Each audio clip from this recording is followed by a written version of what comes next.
Ben with SuperPumped podcast. I am in a Jaguar reserve and I am walking through the jungle looking for jaguars. I have been very impressed with the amount of these massive palm fronds that you see here. One of the cool things about these is this terrain is extremely muddy. It's a fascinating challenge because at the same time you're trying to look up into the canopy and find these elusive jaguars who are very shy. You're also walking through some of the thickest, roughest mud puddles I have ever seen. Sometimes you get to crossings like this where you actually have to lay the palm fronds across in order to get through. You can see how people before me have done it. I was thinking about this today.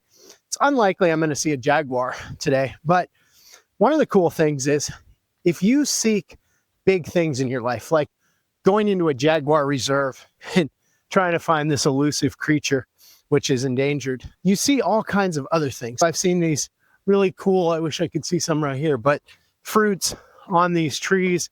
Then one of the things I've seen a lot of is the smallest creature in the forest, which is the ant, working extremely hard. So we keep walking here. I'm sure I'll see one here.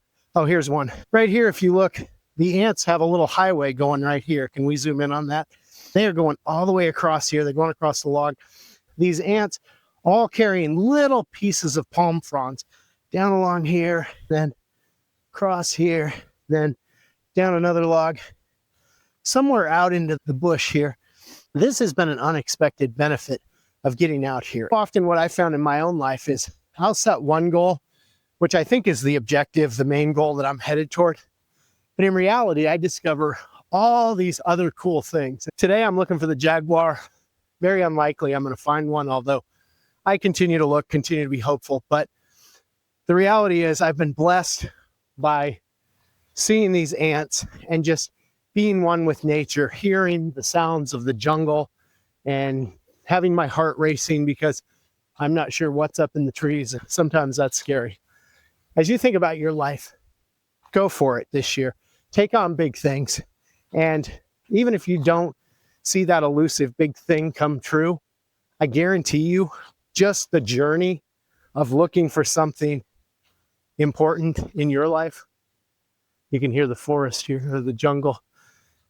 Even just looking for those big things will give you a super pumped life. Let's go on up here. Whoa, not trip on that. Keep looking high, aim high, but always keep your feet on the ground, as Casey Kasem would say, and keep reaching for the stars. Thanks for joining me today on the SuperPumped podcast, 40 Days in the Wilderness. If you missed any of our previous episodes, I would invite you to go to superpumped.com.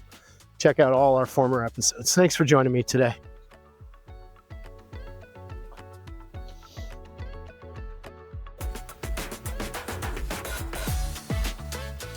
If you've ever dreamed of pressing pause and rediscovering what makes your heart sing, I invite you to follow along on our YouTube channel or on Super Pumped Life on Spotify or Apple Podcasts. I'll be posting every day, not only a podcast, but updates, stories, bonus coverage, and reflections through this Super Pumped adventure. If you're one of our awesome audio-only listeners, I would encourage you to go over to YouTube to see the incredible video footage of all that is going on in this 40-day super pumped adventure in the wilderness. Thanks for joining me today, and I will see you tomorrow.